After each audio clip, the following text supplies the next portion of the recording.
The secret behind secret societies. Obviously, the secret behind secret societies is the secret that people don't want to spread abroad. And this particular topic is so serious that I will venture rather to say nothing, very little. But I'd rather let history and the quotes speak for themselves.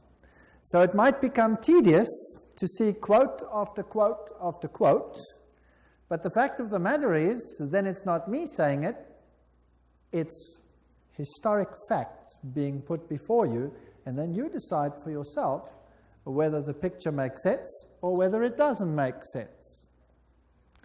Revelation 17:4, and the woman was arrayed in purple and scarlet colors, and decked with gold and precious stones and pearls, having the golden cup in her hand, full of abominations and filthiness of her fornication. There's only one church in the whole world that uses a woman with a cup, and that is the Roman Church. And here is Città del Vaticano, using the woman with the golden cup, and she is called Fides on all their documents. Fides. Now, what does that mean? Fides. Well, let's go to a Masonic source, a very good Masonic source, written by Albert G. Mackey, the Manual of the Lodge. Albert Mackey was a 33-degree Freemason. It'll become clear as we go through the lectures what this means. And he says, the right hand has in all ages been deemed an emblem of fidelity, and our ancient brethren worshipped deity under the name of Fides, or fidelity, which was sometimes represented by two right hands joined, and sometimes by two human figures holding each other by the right hand. Numa was the first who erected the altar to Fides, under which the name, the goddess of oaths and honesty, was worshipped. So it means honesty and fidelity, but it is also an image of a female deity.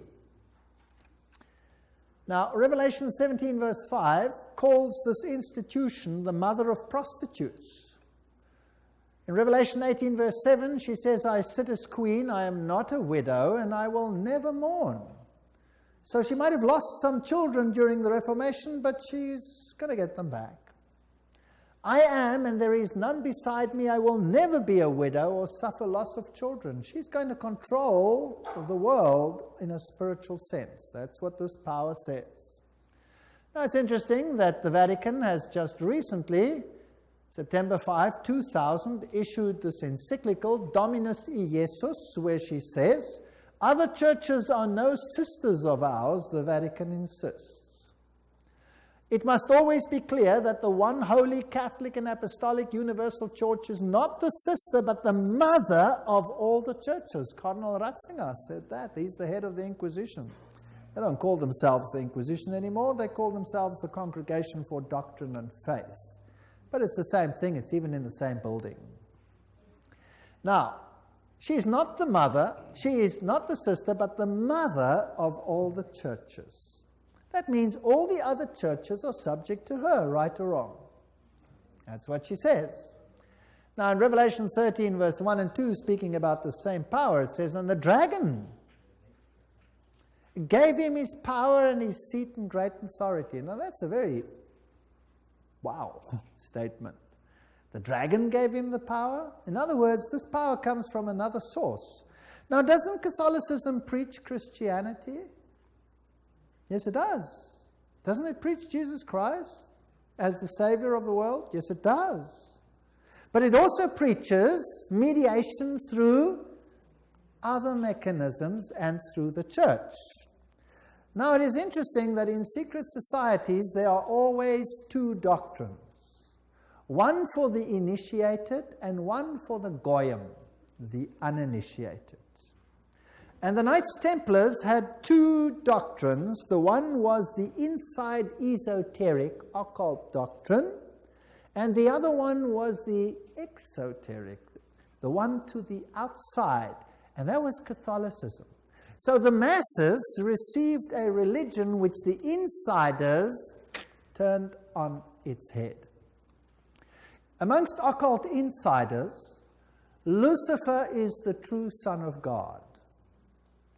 Jesus is a second son who was defeated by the first one who had been thrown out. So Lucifer is the true luminary, the victor in the battle, and will be the one who will be worshipped at the end of time. That is occult doctrine. That's always been the doctrine of the Kabbalah, the Kabbalist doctrine, and it has been the doctrine of Gnosticism. But of course, it's not what the Bible teaches, but then Catholicism doesn't teach what the Bible teaches either.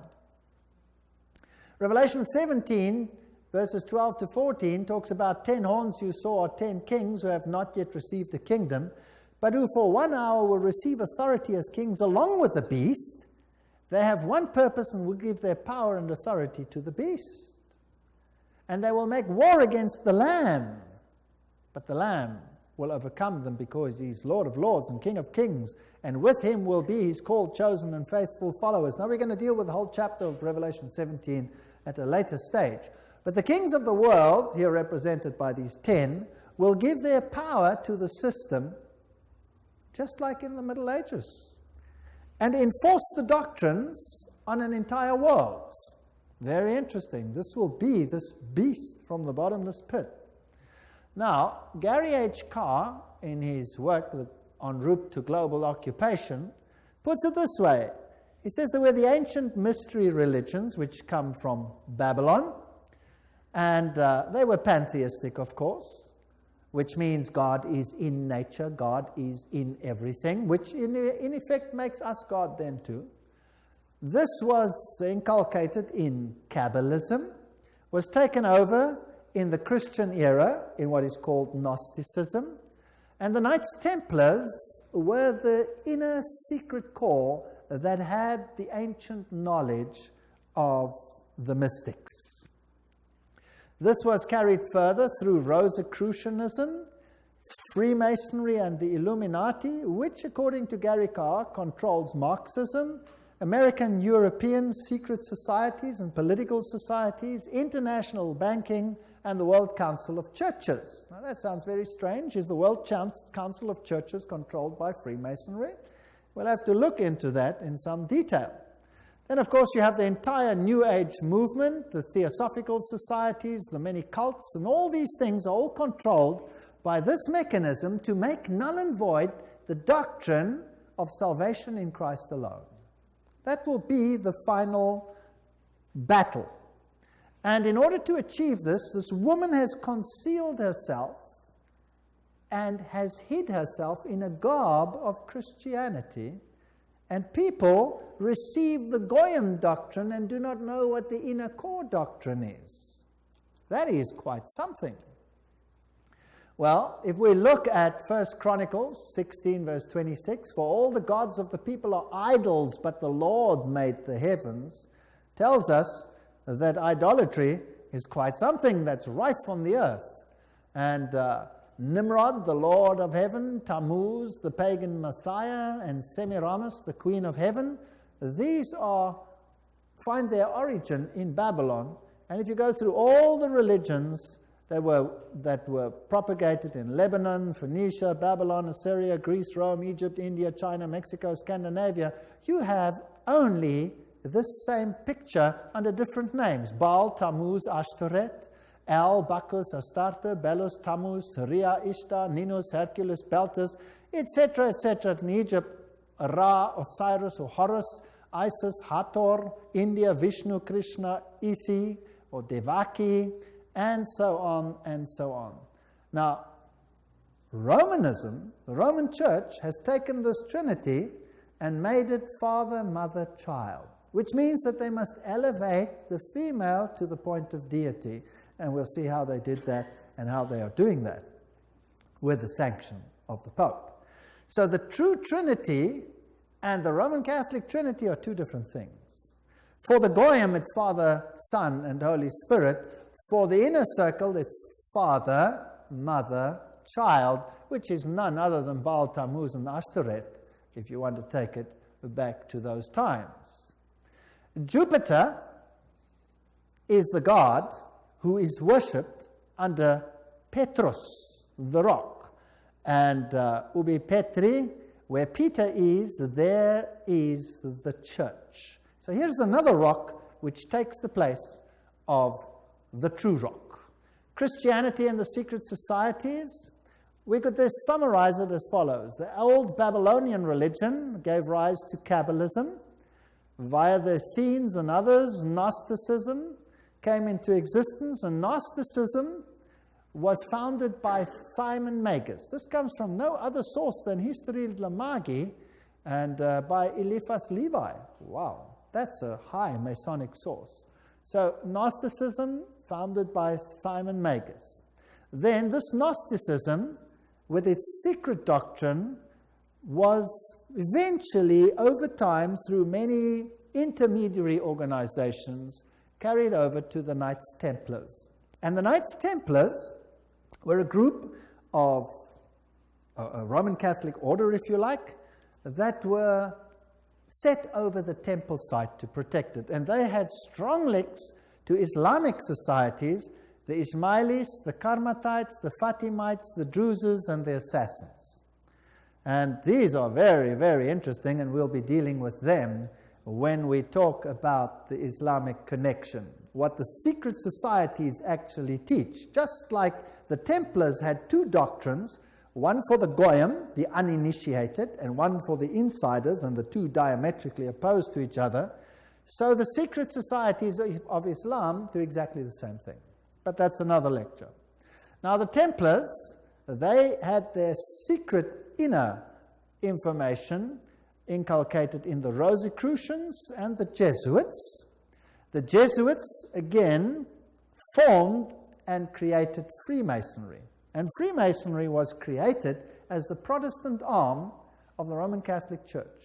Unbeknown to them, beguiled, fooled, if you like, into doing the work that Rome wanted them to do, so that Rome could sit in the background while Freemasonry did it for them. And then it wasn't them, it was them. And it was mainly Protestants that were doing it, and not Rome. Very clever. Very, very clever indeed. So now let's have a look at these Knights Templars.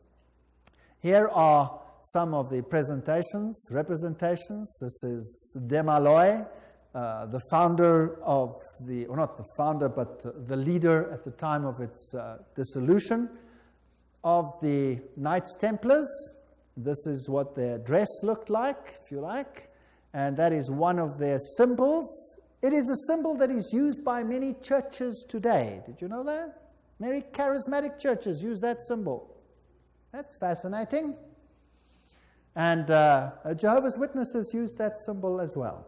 We'll come to that in another lecture. Now let's have a look at what Nestor Webster, Secret Societies and Subversive Movements, has to say about the Templars. We're not going to read it all, but you can always, if you get the video, stop the quote.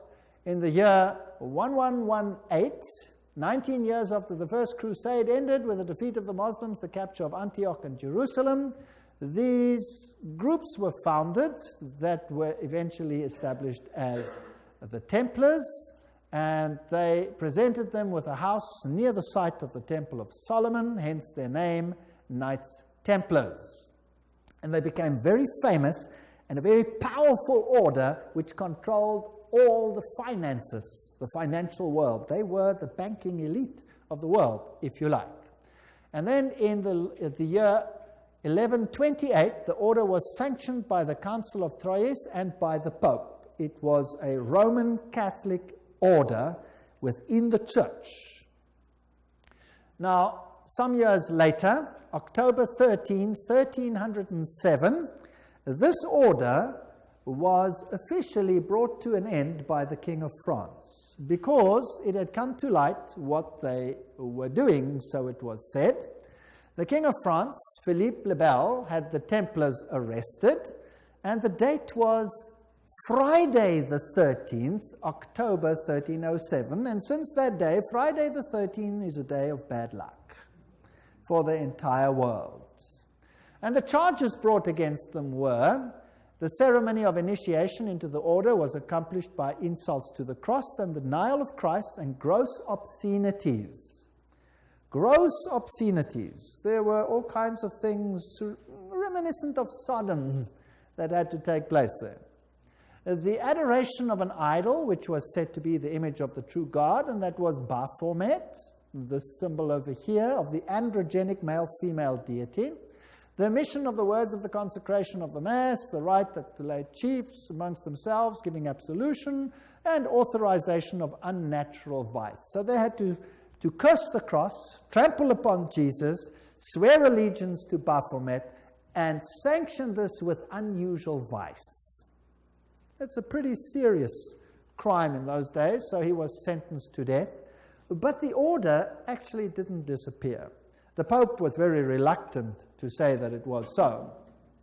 Masonic ritual includes references to the Knights Templars. For example, here, Secret Societies and Subnervous Movements says, several knights who had set forth the rescue of the holy places of Palestine from the Saracens formed an association under the name of Freemasons, thus indicating that their principal desire was the reconstruction of the Temple of Solomon. And you hear a lot about the reconstruction of the Temple of Solomon today, and the story of Israel and all those interesting things. Now let's go a little bit into some of the history. I'm taking you to this beautiful palace. Where do you think it is? It's in Jerusalem. And it's Notre Dame, Vatican. And this is where the Pope has his representation in Jerusalem. It's a palace for a king. There's the Vatican flag flying outside.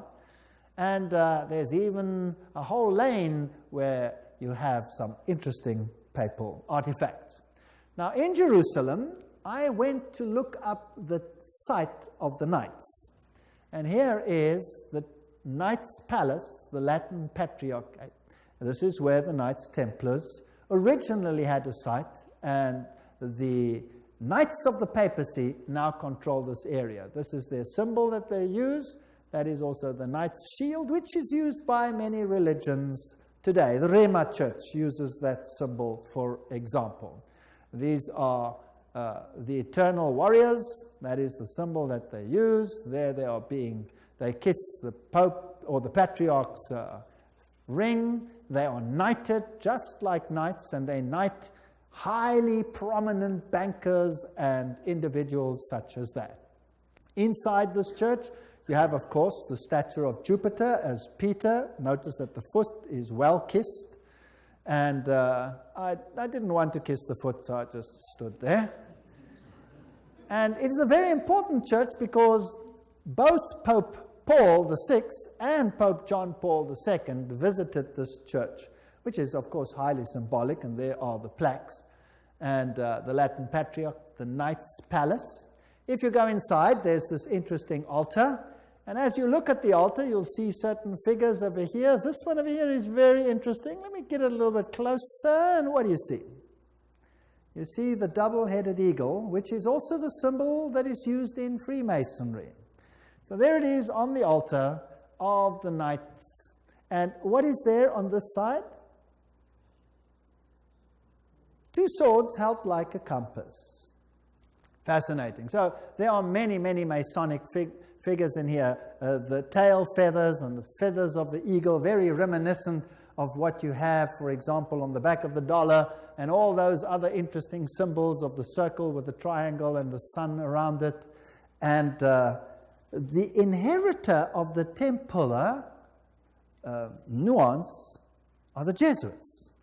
Now, the Jesuits, of course, are the ones who behind the scenes control many things. They were founded on the 15th of August, 1534, by Ignatius Loyola and were sanctioned by the Pope on the 27th of September, 1540.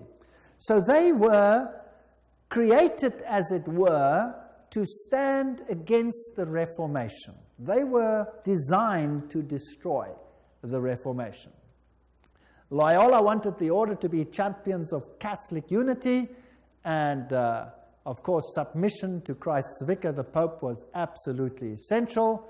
Here you have the institution of Loyola's organization by the Pope on this particular day, and there are some interesting analogies which we will find here. Here, for example, there's considerable analogy between Masonic and Jesuitic degrees. And the Jesuits also tread down the shoe and bear the knee because Ignatius Loyola thus presented himself at Rome and asked for the confirmation of the order. Now, everything I say has a quote attached to it, so don't say I said it.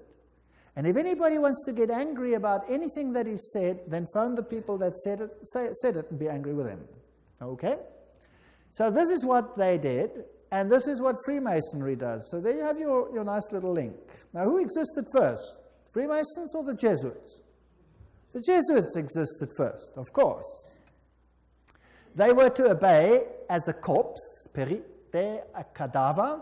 The reconstitutions repeat 500 times that one must see Christ in the person of the general, and even if God gave you a dog, you must obey him as though he were Jesus Christ himself.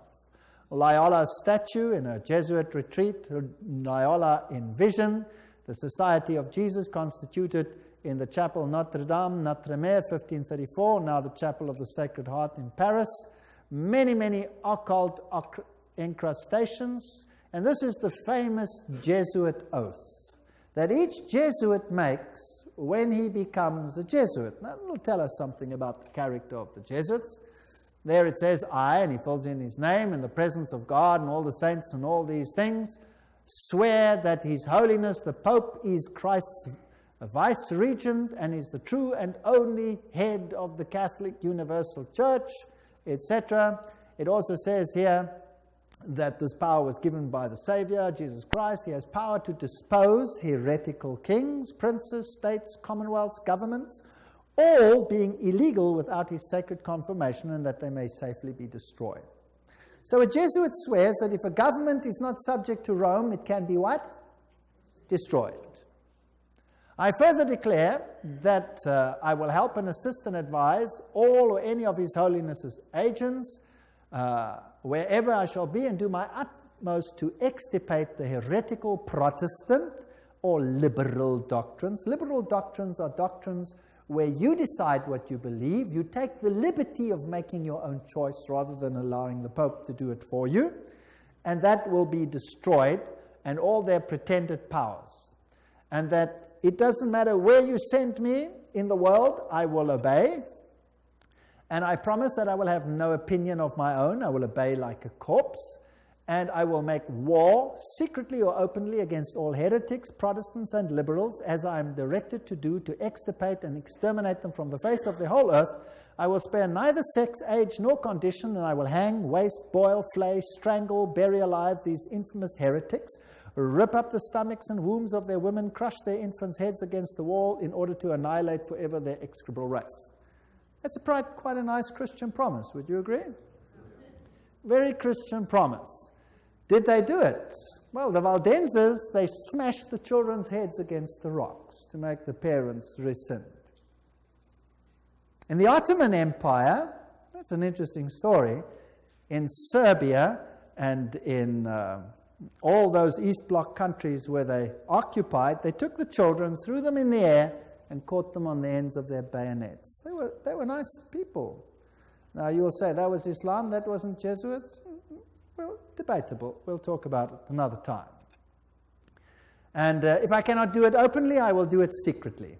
So that is what a Jesuit swears. This is the famous Pontifical Gregorian University in Rome, the most prestigious Catholic university in the world. The Jesuits, in all their enclaves, have their figures in caves. Now, in paganism, all the deities come out of the cave, and they have the letters IHS, which actually stand for Isis, Horus, Set, which is the Egyptian Trinity. They, of course, say it means Iesus hominum salvator, Jesus the Savior of men, but it doesn't. It means IHS, Isis, Horus, Set. And their symbol is the triangle with the all-seeing eye in it for this deity. They also use the pillar, the stela, if you like. They have the symbol of the triangle with the eye in a circle, which is also the symbol used in the New Age movement. And we saw that Gary Carr says that Freemasonry controls the New Age movement and the Jesuits control the Freemasonry, or created it. This is the University of the Jesuits in Prague. On top of it, they have Atlas, not Jesus Christ. If you go to a more modern Jesuit enclave, like this one in Germany, I visited this. I'm quite cheeky sometimes. There I am. And took a picture, and inside they have this picture of Christ. This is not Christ. This is Atlas, holding the world on top of his shoulders, disguised. They have these symbols up against the wall. There, this symbol is the symbol of Hermes. If you take away the cross, then you have the symbol of Isis. This is paganism at its best. And these symbols over here are nothing. Here it is, Jesuit Kirche, when it was built, etc. And their symbolism, Maria, the M is the Masonic M, the triangle, Ria, the goddess. Here is a church in Germany, a cathedral. Inside you will see this circle with a cross in it, the crossed swords, symbol of all symbols used also in Freemasonry. Now if you go back to ancient Assyria, that was a very prominent cross. It was the Maltese cross. It comes from ancient paganism. They have the symbols of the star over here, two stars, one over the other, or two crosses, one over the other. They have the compass, they have the moon with a disc in it, or a star in it, which is the symbol that Islam uses, for example. They have the solar calendar and the triple crown. All of these are used by the papacy. Upside-down crosses represent victory over Christ. Hammers and compasses and sickles, these are symbols that are prevalent in the world. There's Jesus standing above the skull and crossbones, which is a symbol of Jupiter, the god Jupiter, who is a symbol, of course, who is Lucifer. Upside-down crosses again. This is a very important cathedral in Europe, in Germany, where all the political leaders come together. If you go there, you will have Janus, the two-headed one. And then you have the statue so-called of David. But of course it isn't David, it is the god Pan, because he has a pan flute in his hand. And David didn't play a pan flute. So I went to look for the dark side of Pan, because there's a light side and a dark side. And I found him, there he is, the hoofed one in the same cathedral. So they hide their occult symbolism. If you enter into the hallway, you find this over here. This is the god Anubis. It's got nothing to do with Christianity. There you have him as well. Plus you have the phoenix rising from the ashes. Plus you have the symbol of Jupiter and a whole host of other symbols over there. And in their side chapel, you have all the signs of the zodiac serving the various deities like Mars and Aquarius, etc. And the doorknob is a yin-yang. This has nothing to do with Christianity. They use the symbol of the compass and Jupiter and the PX symbol over there, which you will find in virtually every single Christian denomination upon the face of the earth. The phoenix rising from the ashes, the peacock, all symbols of Lucifer. Here you have the PX with a circle with a dot in it, and you say to yourself, but isn't that a symbol of Christianity? No, this is a symbol of Horus. This has got nothing to do with Christianity. They use pine cones. Let's ask Albert Mackey, 33-degree Freemason, to tell us what the symbol means.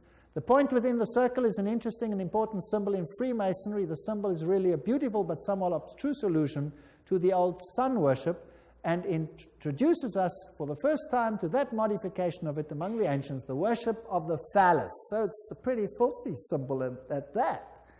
It deals with male organs. Wow.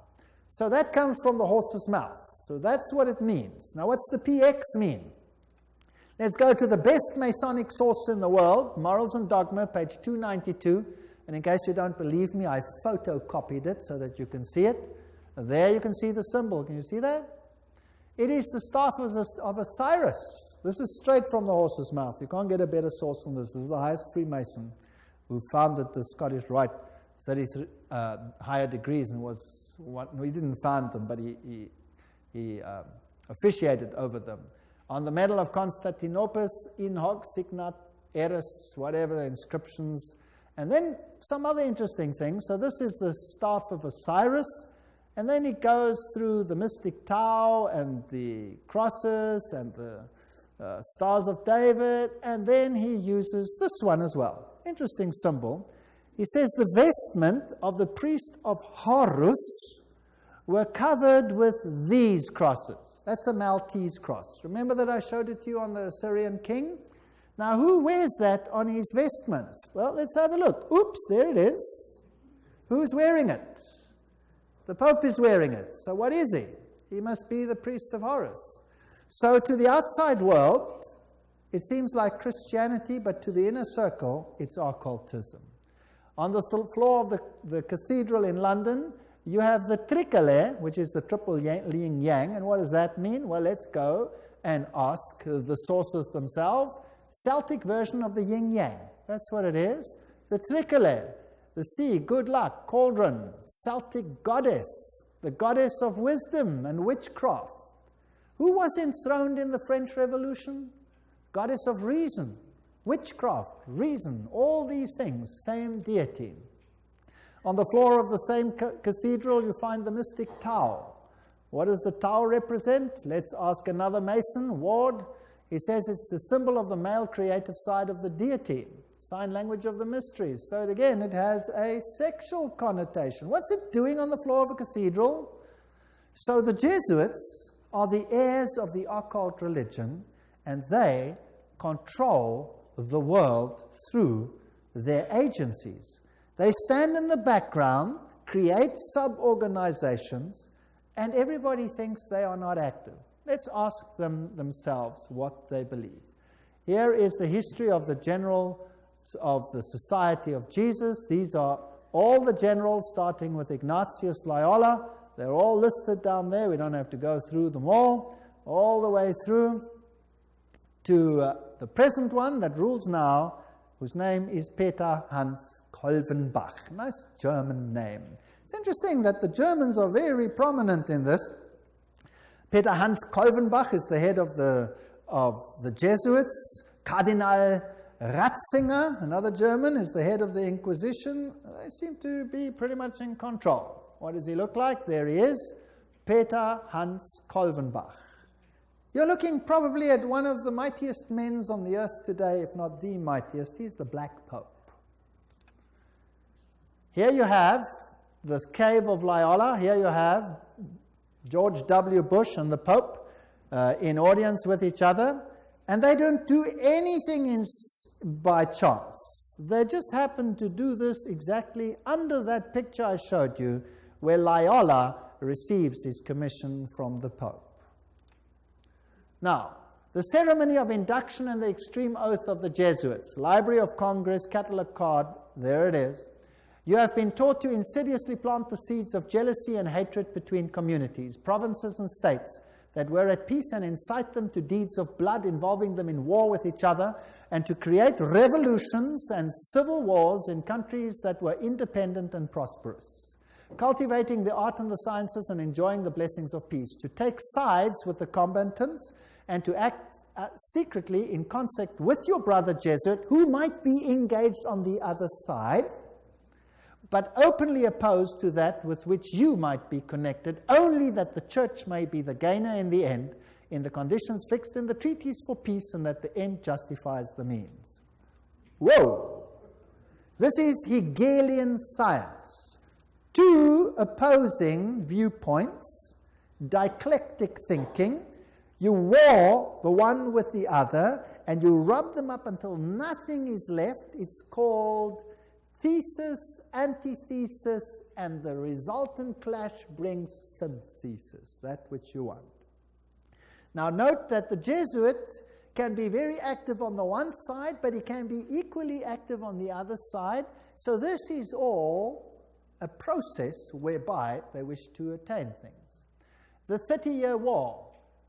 Now, what was that about? The aim and the object was that that war should in truth become a war of annihilation. Besides, was it possible for them to allow peace to be concluded with countries whose rebellious governments had issued a law ruling that no Jesuit should ever again dare to show his face? Do you know that the Jesuits were thrown out of virtually all countries, including Catholic ones, because they were so divisive? Catholic kings couldn't even take the Jesuits and threw them out. If a Catholic king dared to throw out a Jesuit, that country was destroyed, Catholic or not, and the Jesuits are back. You can take your bottom dollar for that. So, the frightful responsibility for this terrible 30 Years' War must rest upon the Emperor Ferdinand II and his teachers, rulers, and bosom friends, the sons of Loyola. Every single thing I'm saying is a quote. Popery, an enemy to civil religious liberty. In 1550, Pope Julius declared his claim to universal temporal political power, evidenced by a new coin he issued, its motto having read, "The nation and kingdom that will not serve me shall perish." Now please note that this is a Roman Catholic statement, that the nation and the kingdom that does not serve the papacy will perish. What does that mean in terms of Protestant countries then? Are they going to be in trouble, yes or no? I would say yes, they will be in trouble. Thomas Aquinas, the great philosopher of the Roman Catholic Church, said, "The Pope by divine right has spiritual and temporal power as supreme king of the world. The Pope of Rome, as head of the papal government, claims absolute sovereignty and supremacy over all the governments of the earth." All the governments. All these quotes are highly potent quotes. There is nothing mediocre in these quotes, and they come from the highest sources. The right of deposing kings is inherent in the supreme sovereignty which the popes as vice-regent of Christ exercise over all Christian nations. Cardinal Henry Manning, 1892, he was Archbishop of Westminster. So, he is in control of all nations of the world. Now, it's interesting that the Bible tells us that these words were put on the Christ's cross at the crucifixion. Jesus of Nazareth, the King of the Jews. You read that in John 19:19. But the Roman Catholic crucifix has the words "INRI" written on it. Now, if you look it up in Webster's dictionary, it means Jesus Nazarenos Rex Iuderum. But in the extreme oath of the Jesuits, "INRI" means something totally different. It means "Iustum necare reges impios," which means it is just to exterminate or annihilate impious or heretical kings, governments, or rulers. That's an interesting point.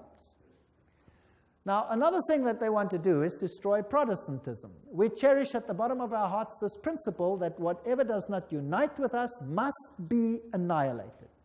And we hold ourselves ready to make, as soon as we shall have the means, an energetic application of these principles. Protestantism is already wearing out and sinking to decay. Yes, we are destined to insult its last agonies, to march over its broken skeleton and scattered bones. Oh, let us hasten this dissolution by our strong and united efforts. Then already, they wrote, Protestantism is becoming decomposed, and we are gaining men of note. This is extracts from The Secret Plan. Those are the worst of the Catholics, the Inquisitors, the Jesuits. They are simply the Romish army for the earthly sovereignty of the world in the future, with the Pontiff of Rome for emperor. Something like a universal serfdom with them as master is what is being planned. That's all they stand for. They don't even believe in God, perhaps, the brothers Karamazov. All these quotes. The general of the Jesuits insists on being master sovereign over sovereigns. Wherever the Jesuits are admitted, they will be master, cost what it may. The society is by nature dictatorial, and therefore it is the irreconcilable enemy of all constituted authority. 50 Years in the Church of Rome, written by Father Cheniking. Ignatius Loyola says himself, the power of the general will be so unlimited that should he deem it necessary for the honor of God, he shall even be able to send back, or in another direction, those who have come direct from the popes. So this is a powerful order. Friedrich von Hartenberg said, never before in the course of the world's history has such a society appeared. The old Roman Senate itself did not lay schemes for world domination with greater certainty of success. They want world dominion, with the Pope enthroned as the universal ruler. The Roman Catholic Lafayette said, "It is my opinion that if the liberties of this country, the United States of America, are destroyed, it will be by the subtlety of the Roman Catholic Jesuit priests, for they are the most crafty, dangerous enemies to civil and religious liberty. They have instigated most of the wars of Europe." These are prominent people speaking. Morse, he's the founder of the Morse code, the inventor of the Morse code. He said, and who are these agents? They are for the most part Jesuits, an ecclesiastical order proverbial through the world for cunning, duplicity, and total want of moral principle, an order so skilled in all the arts of deception that even in Catholic countries, in Italy itself, it became intolerable and the people required its suppression. That's another prominent man. Archduke Maximal Francis said, "They have so constantly mixed themselves up in the court and state intrigues that they must in justice be reproached with striving after universal dominion." And we could go on and on and on. This is a very interesting one. This is Michelangelo Tamburni, 1720. This is the Jesuit of the general of the Jesuits, the general speaking to the Duke of Brancas. And he said the following: "See, my lord, from this room I govern not only Paris, but China. Not only China, but the whole world, without anyone knowing how 'tis managed." Interesting. This is what the Jesuits themselves had to say. The Pope's confessor has to be a Jesuit. And the Pope himself has to come to a Jesuit to confess. The Vatican Empire, everything I say is a quote. This here is Jean-Baptiste Janssen. He ruled from 1946 to 1964, and he looks like a charming gentleman, very cheerful. But nevertheless, you can see that this photograph was taken from the Saturday Evening Post, 1959, and this is what he is in command of. And now we will want to deal with these issues in the next session. He controls the following secret societies: the Sovereign Military Order of Malta. So he is in control of the Knights of Malta. The Scottish Rite Shrine of Freemasonry, the Order of the Illuminati, the Knights of Columbus, the Knights of the Ku Klux Klan, B'nai B'rith, the Nation of Islam and its private army called the Fruit of Islam, the Mafia Commission, Opus Dei, along with a host of lesser brotherhoods. So each one of those secret societies is controlled by the Jesuits. How do they control it, and what is their aim? And who is a member, for example, of the Knights of Malta? Who today is a member of the Knights of Columbus? Who is a member of B'nai B'rith? Who controls the Fruit of Islam? Who controls Opus Dei? Who controls Skull and Bones and all the other secret societies, and what is their agenda? That is what we have to find out. Remember that Rome wants to regain total dominion, and if they are the center of Templar theology, then they want to control the world for the dragon, not for Jesus Christ. The dragon gave them their power and their seat and great authority. This is scary. And this power must be in control in your country as well as in mine. But the good news is that Jesus foretold it. We read it in Revelation, and he says no matter how they confederate, no matter how they scheme, the kingdom is going to go to whom? It's going to go to Jesus. Jesus wins. So there's nothing to be afraid of, but I will show you these secret societies in the next session, and I will show you who the members are.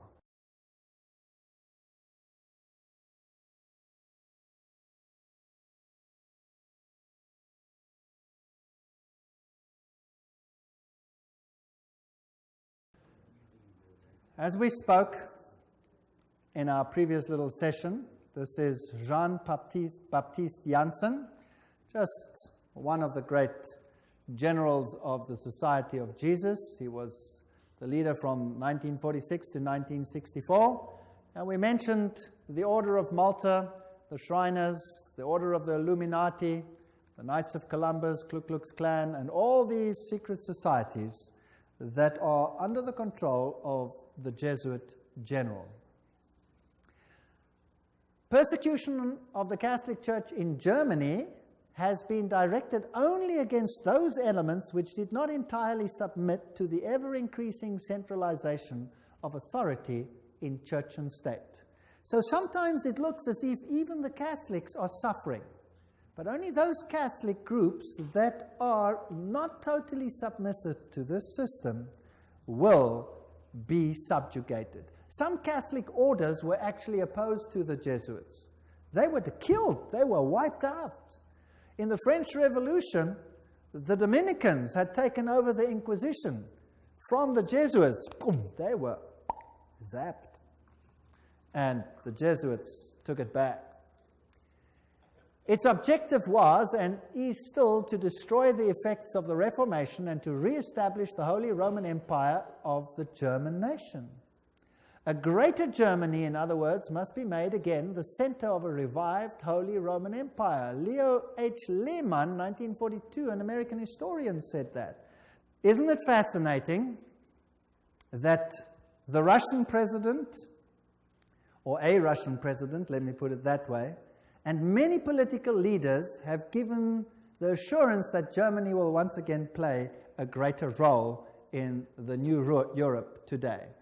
Isn't it also fascinating that it was a Jesuit priest, Father Stempfler, and not Hitler, who wrote Mein Kampf? In fact, you can read it on Mein Kampf itself. Now, the SS used this symbol of the skull and crossbones. What was that a symbol of? Do you remember? It was the symbol of Jupiter, the god Jupiter, the god of death. It's also the symbol of Osiris, who was the god of death. Anubis is just another form of Osiris. He is the god of death. He's the god of the dead. But Jesus says, I am the God of the living. I am not the God of the dead. I'd rather serve the God of the living. The SS was organized by Himmler according to Jesuit order principles. The rules of service, spiritual exercises prescribed by Ignatius Loyola constituted a model which Himmler strove carefully to copy.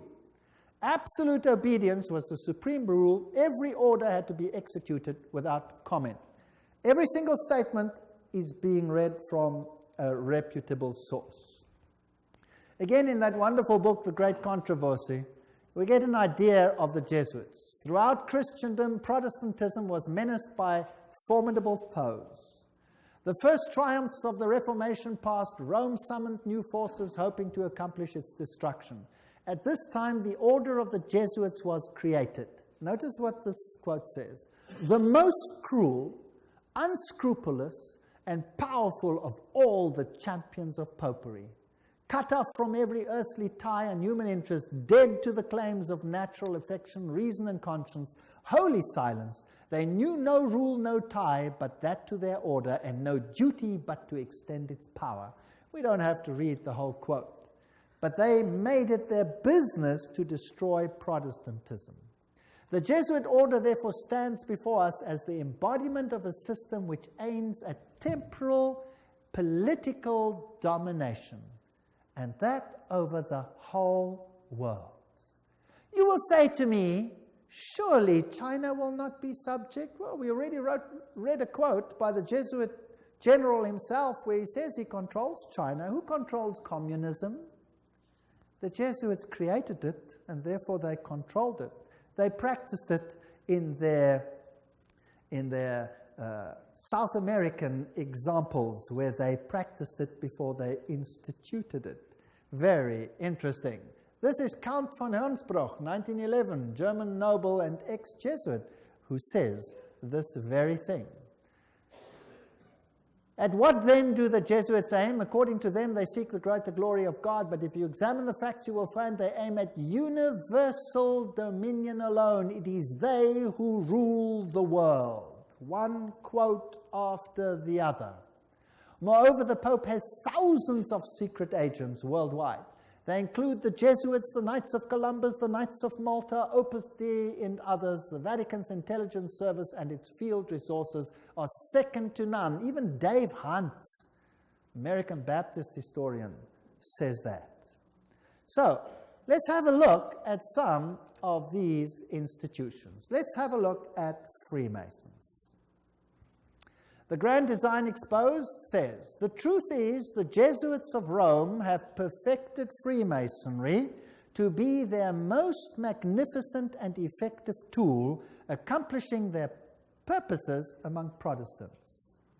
Now surely the members of Freemasonry themselves must be deceived, because if they saw it, they wouldn't do it, right?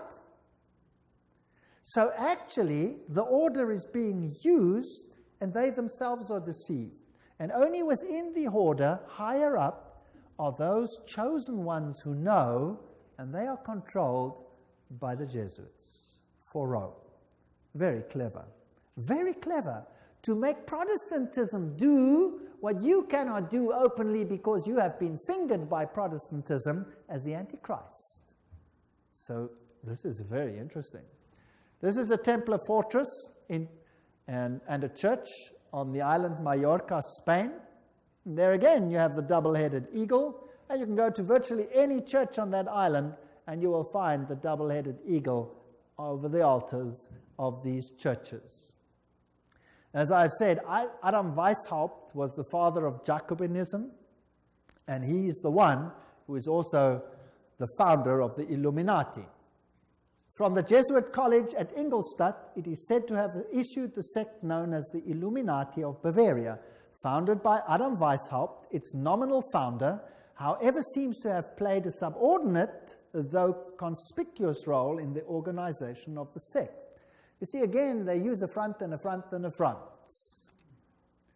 Now, here are two Jesuit generals. This one over here is General Ricci, and this is General Ledochowski. And very interesting, this one over here, 1773 to 1840, he ruled during the order's suppression. Now notice this, the Vatican itself suppressed the Jesuits, between 1773 and 1814. What happened to the Vatican in that time? There was a mortal wound. And the Pope was taken into exile and he died. Isn't that correct? So who gave the mortal wound to the papacy? The own order in the own church. Power struggle.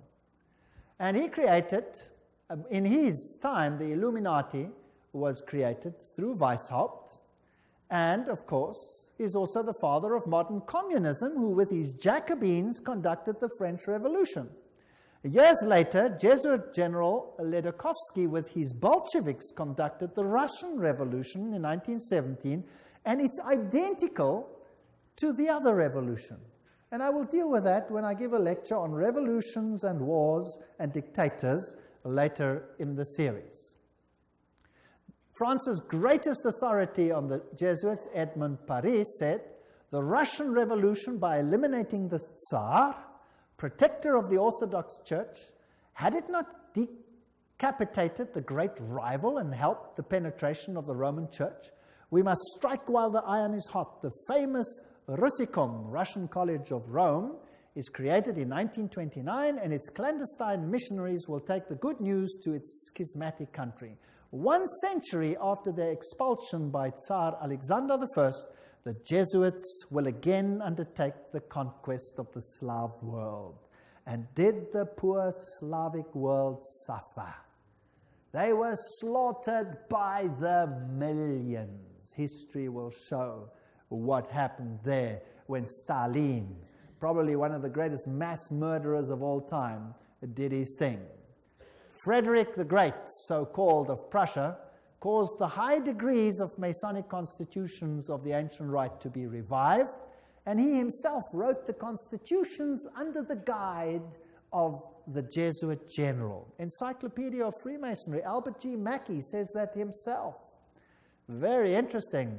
And now notice this. This is a source that's unbelievable. This is Isis Unveiled by Blavatsky herself, the author of Secret Doctrine. She says that the rites are the offspring of the sons of Ignatius Loyola. The Scottish Rite and all of these worked under the instructions from the general of the Jesuits. So who controls Freemasonry? The Jesuits, there's no doubt about it. Here, we have confirmed the induction of the Knights Templar Mason into the councils of the said order of knighthood, and hoping and confiding that he will ever be so demean himself as to conduct to the glory of IHS, the most holy and almighty God, and to the honor of the mark we do recommend. There's a ritual in Freemasonry which is totally Jesuit. So the Jesuits control Freemasonry. Here's a Freemason temple, if you like. It's in Oklahoma. There is IHS. This is a Freemason temple. It's a lodge. There is IHS in it. There are still old ladies, male and female, about the country who will tell you with grim gravity that if you trace up Masonry through all its orders till you come to the grand tip-top head Mason of the world, you will discover that the dread individual and the chief of the Society of Jesus are one and the same person. James Patron, American historian. There are many that say these things. Knights of Malta. The Freemasons are in the foreground, while the Jesuits and the Knights of Malta are in the background. The Jesuits control even the Knights of Malta. Now, who are they? Well, they are headquartered in Rome, these knights. They used to be on an island, but besides that, they used to be a military order. They are still a military order. They are knights. They control the banking of the world, the industry of military complexes of the world. They oversee Chase Manhattan Bank with all its branches. They rule all the intelligence communities, the KGB, the CIA, and all of these things to restore the Dark Ages. Everything I'm saying is a quote. I'm saying nothing. Don't accuse me of saying anything. I'm just reading. Who are they? Well, here's the head of the Knights of Malta at the moment in America. He's dead now. This is Francis Joseph Cardinal Spellman, Cardinals of New York. And their headquarters is St. Patrick's Cathedral, the diocese of the Archbishop of New York. There are the various ones. Here's Terence Cardinal Cook. Then was Cardinal O'Connor, and currently Cardinal Archbishop of New York, Edward M. Egan. Now let's have a look who the members of the Knights of Malta are. That should be interesting. Some past, some present. General Alavena, George Anderson, Angleton, Azru, Bertie, Bobs, Bonaparte. Does that name ring a bell? Borges, Bradley, Brady, Pat Buchanan. Does that name ring a bell? James Buckley, Prescott Bush. Does that ring a bell?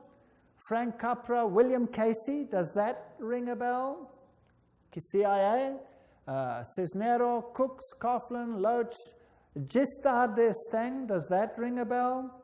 President of France, Bill Donovan, Alan Dulles, Avery Dulles, Edward Egan. That's of course the Cardinal himself. Franz Egon, John Farrell, Flanagan, Flynn, Gelly, Galen, Gorman, Grace, General Alexander Haig. Does that ring a bell? Otto von Habsburg, wow. Conrad Hilton, Heinrich Himmler, he was Knights of Malta. J. Edgar Hoover, FBI, CIA fame. Joseph Kennedy, Ted Kennedy, Larkin, Lehman, Lorenza, Luce, Henry Luce, founder of all the great magazines and Time magazine and all of them.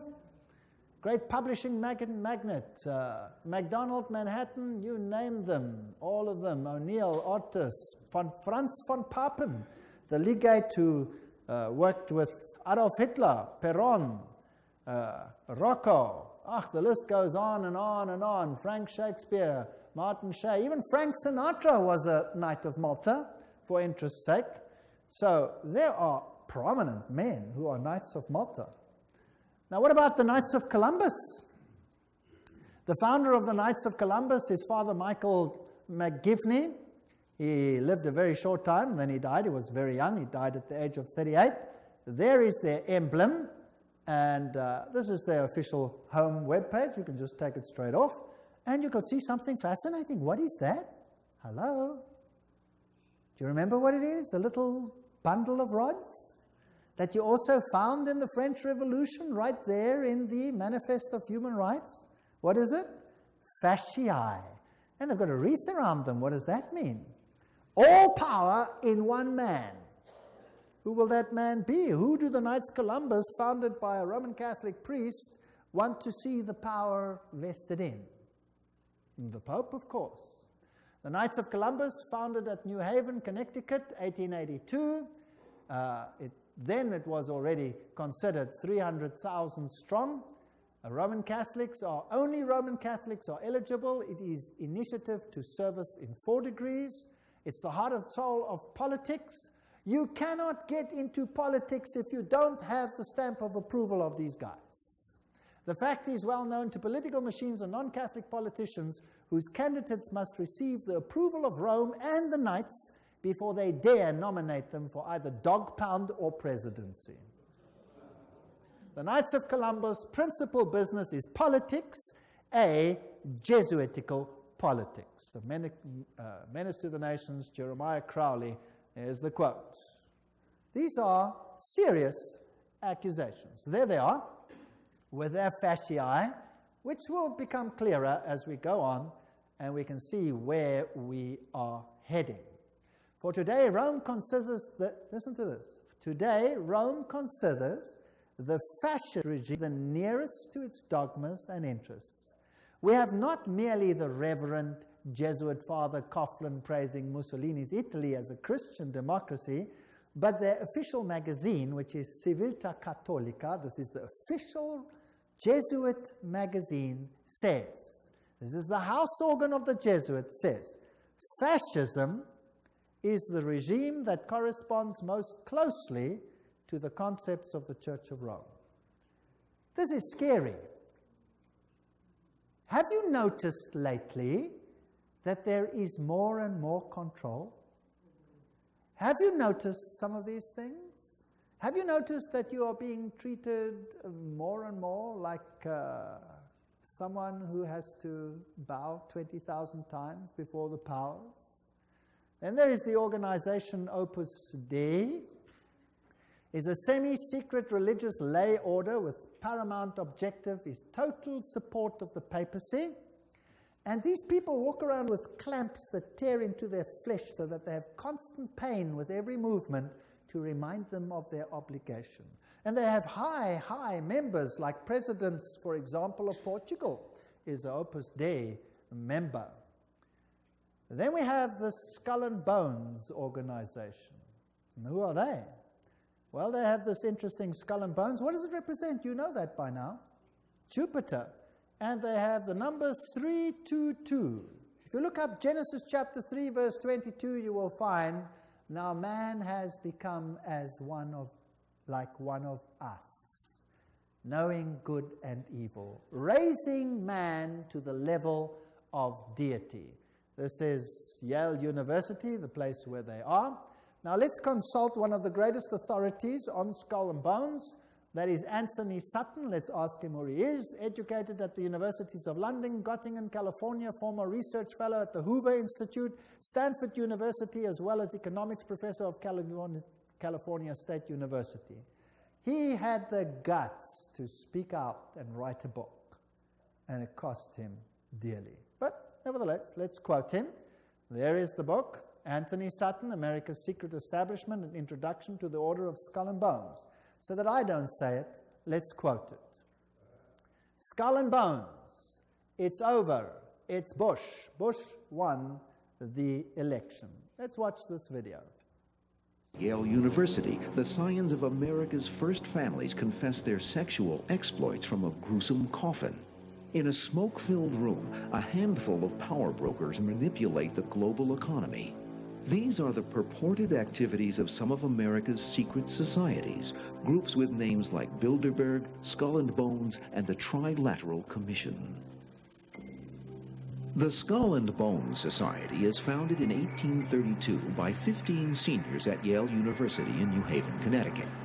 They establish a secret society with rules and rituals that remain unchanged to this day. The Skull and Bones initiation ceremony is said to be held in April in the tomb's basement. One distinguished member serves as master of ceremonies. Once enrobed, he is known as Uncle Toby. The shortest senior is appointed Little Devil and dons a satanic costume. A bonesman with a deep voice is dressed as Don Quixote. Another is dressed as the college's founder, Elihu Yale. Still another is given papal vestments. It would all be funny if it weren't for the fact that among the former bonesmen are 3 presidents: William Howard Taft, George Bush, George W. Bush, numerous senators and ambassadors, industrialists like William Whitney, CIA agents, State Department officials, and publishing magnate Henry Luce. Absolute secrecy is also required. In his 1999 autobiography, George W. Bush devotes just one sentence to his membership in Skull and Bones. Quote, "My senior year, I joined Skull and Bones, a secret society so secret, I can't say anything more." The secrecy, according to some researchers, is there to protect the fact that Skull and Bones funnels its initiates into positions of power and influence. The best-known bonesman is ex-President George Bush, who, according to tradition, is supposed to avoid admitting he's a member. Mr. President, are you a member of Skull and Bones? American Journal got a similar response when we recently asked George Bush Jr., the governor of Texas, about his membership. Does it still exist? The thing is so secret, I'm not even sure it still exists.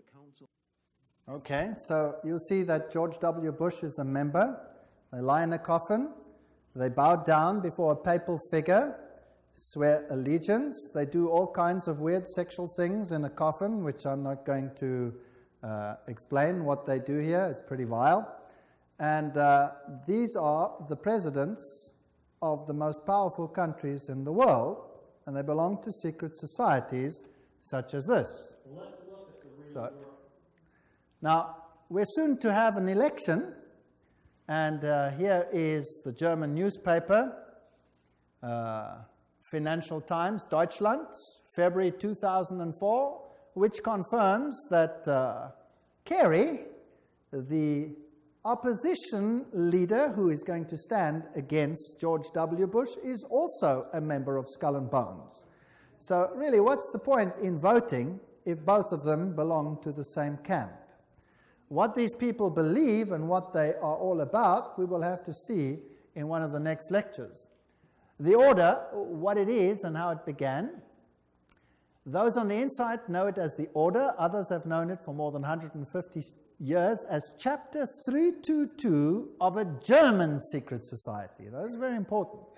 In fact, this was discovered when they broke in and stole some of the papers at that institution. It is officially known as the Russell Trust of 1856, or as the Brotherhood of Death, because they serve the god of death, who happens to be Anubis, if you like, Osiris, if you like, or Jupiter. The American chapter of the German order was founded in 1833 at Yale University by General William Huntington Russell, and Taft, the only man to be both President and Chief Justice of the United States. Interesting. Now, the German order, what does this actually mean? The Illuminati had its origin at the University of Ingolstadt, and recruits were from the student Corps. Of course, they had to be students with high connections, sons of very high insiders. The order had its origin in Yale in 1833, but Skull and Bones is a chapter of a German secret society. So, which organization does it represent? Active members have enough influence to push their sons and relatives into the order, and there's significant intermarriage amongst the families, and they fall into major categories, two major categories. We find the old line, American families, second, families who occupy great wealth. When he's initiated into the order, he says, tonight he will die to the world and be born again into the order, as he will henceforth refer to it. The order is a world unto itself, in which he will have a new name, and 14 new blood brothers also with new names. Now there's also a British chapter which was established at Oxford University and All Souls College, and the British element is called the Group. So the Skull and Bones is not the only one. You have the Group, and then you have a European order as well. So the Group links to the Jewish equivalent through the Rothschilds, the Inner Circle, and so there is a worldwide secret organization which has the highest individual in industry, government, all facets of life. And they actually are the most prominent rulers in the world today.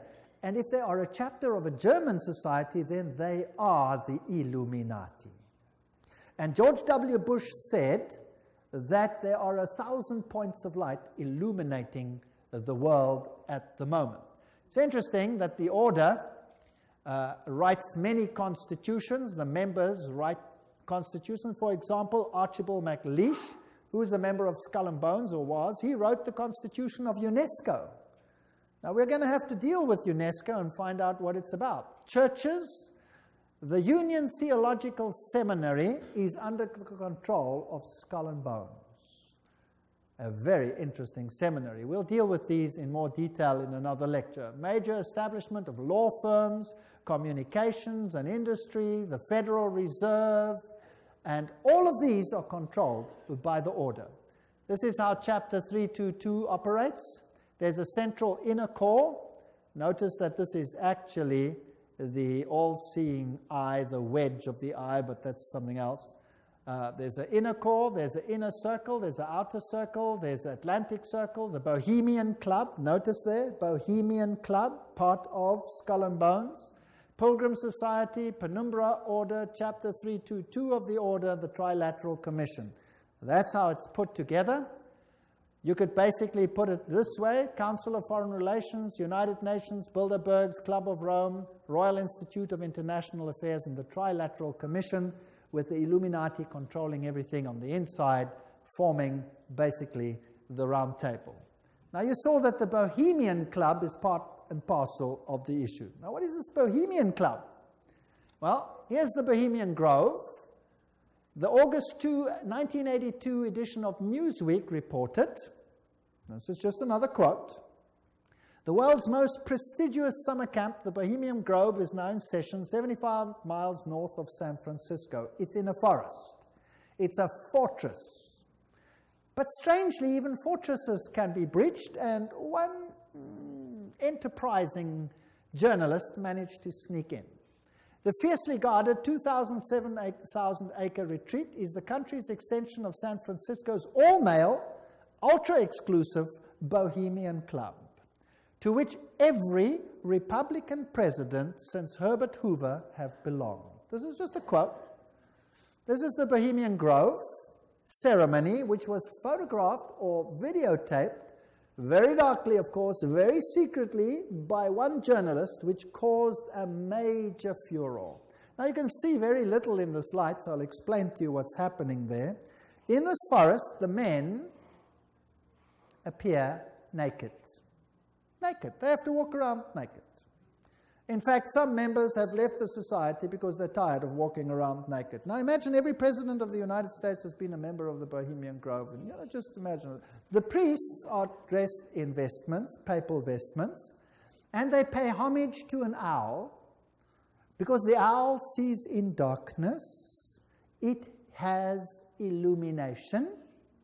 They worship nature. They say, beauty surrounds us now and we worship her. This is nature, it's nature worship. And they honor the owl and bow down to it. This is paganism at its worst. There are other rituals which I do not want to talk about that happen between all these naked men. And if you read your Bibles, you will find that those who worshipped in the groves were called the perverted ones. They were people of high position and were amongst the highest of society. And periodically a good king came along and cleaned up, but then they always came back into power.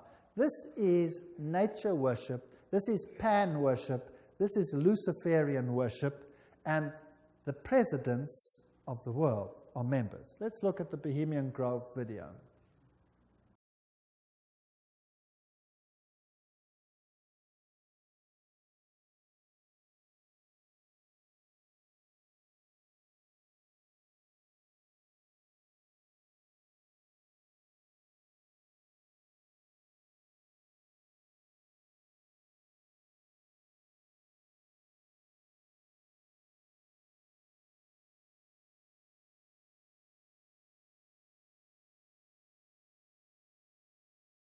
Is eternal, and we bow to beauty everlasting.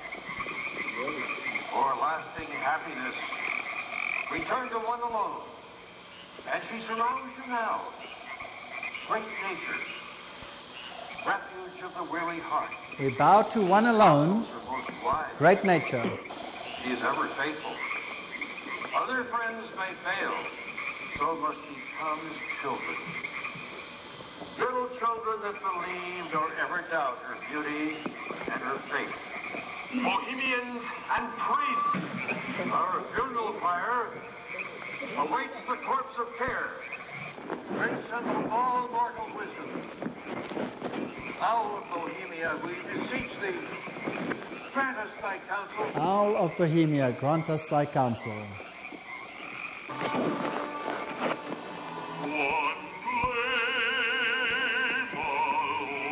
Now that's just a part of the ritual, which shows that it is nature worship.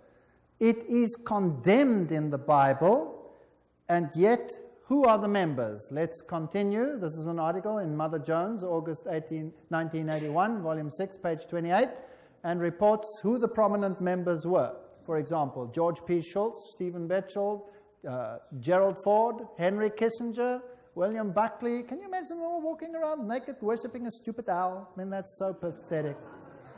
Fred Hartley, Griffin, Haywood, Coors, Teller, Ronald Reagan, Clausen, George Bush, William French Smith, etc., etc., etc.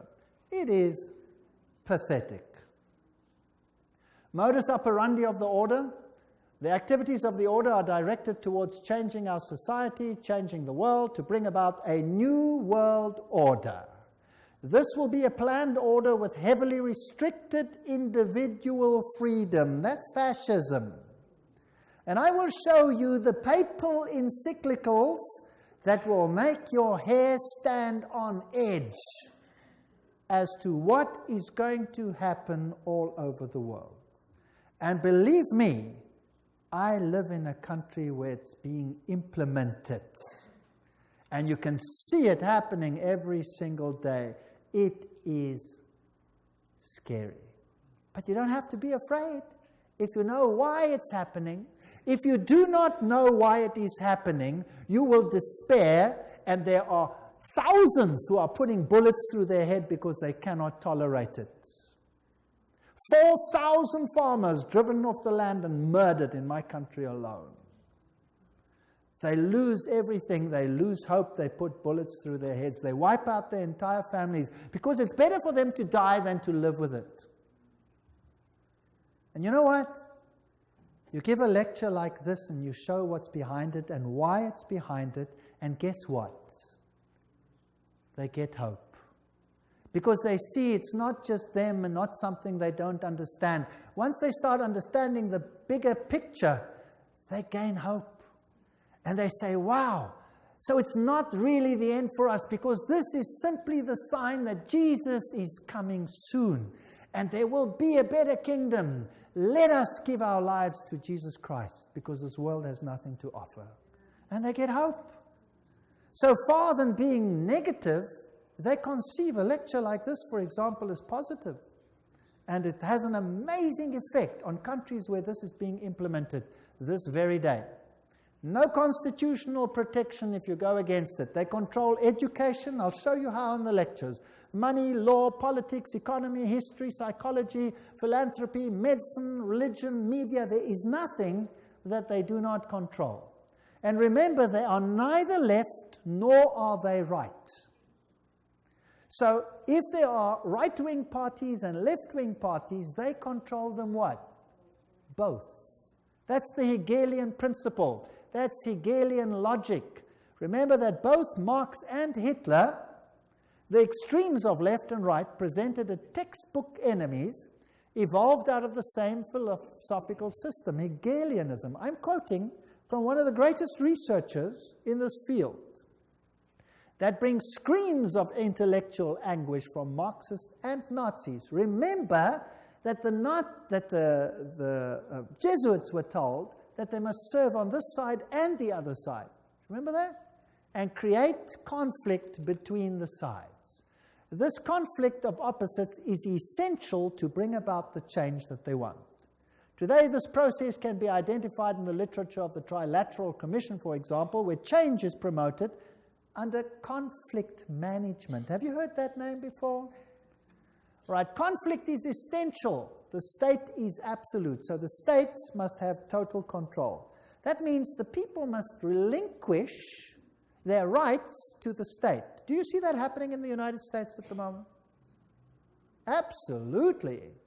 So the state requires complete obedience. An individual does not exist for himself in these so-called organic systems, but only to perform a role in the operation of the state. That's exactly what it was like under Nazism. Here's Hegel.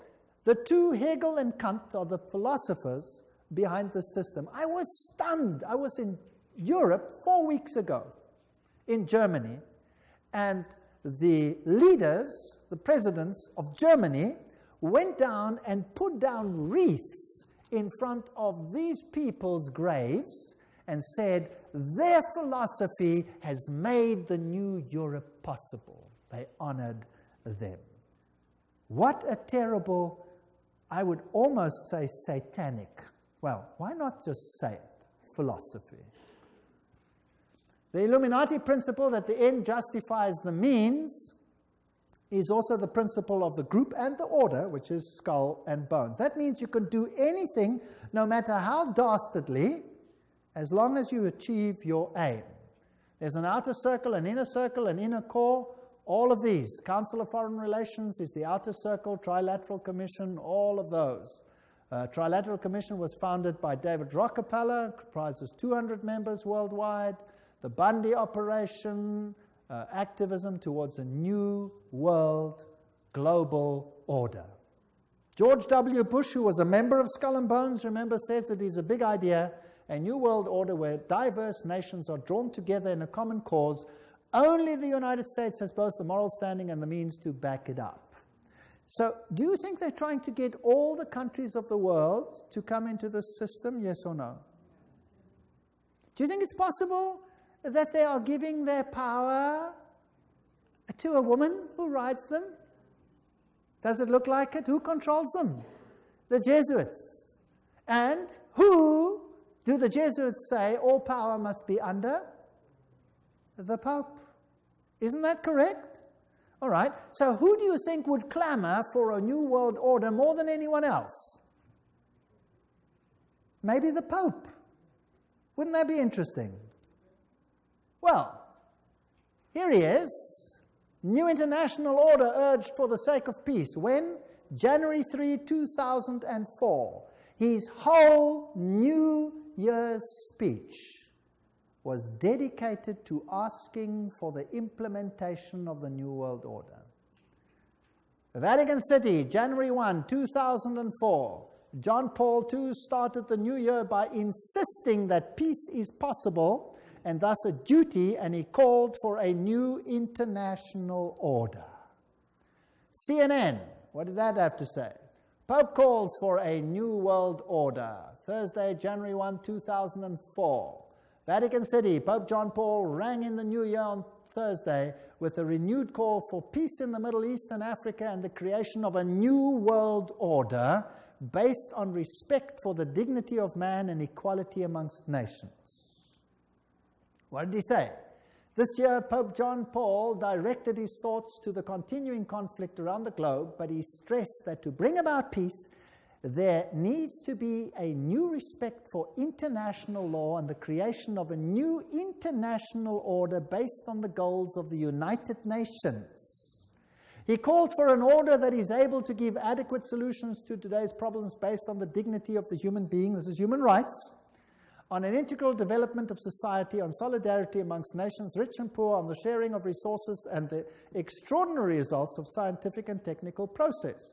You know, sharing of resources. Have you heard of that before? Well, there's another term for it. It's called redistribution of wealth. Have you heard of that before? Right. Now let me redefine that for you. To redistribute wealth means to take the wealth from the one who has it and give it to one who has not got it. Is that correct? Now if you do that, which nations of the world will be hardest hit? The Catholic ones or the Protestant ones? The Protestant ones are the rich nations. Everywhere you can draw a line.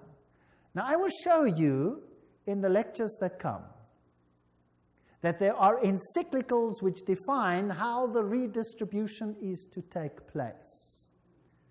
And how it is happening and how the encyclical says it should take place is what I can see happening in my country without the government lifting a finger against it.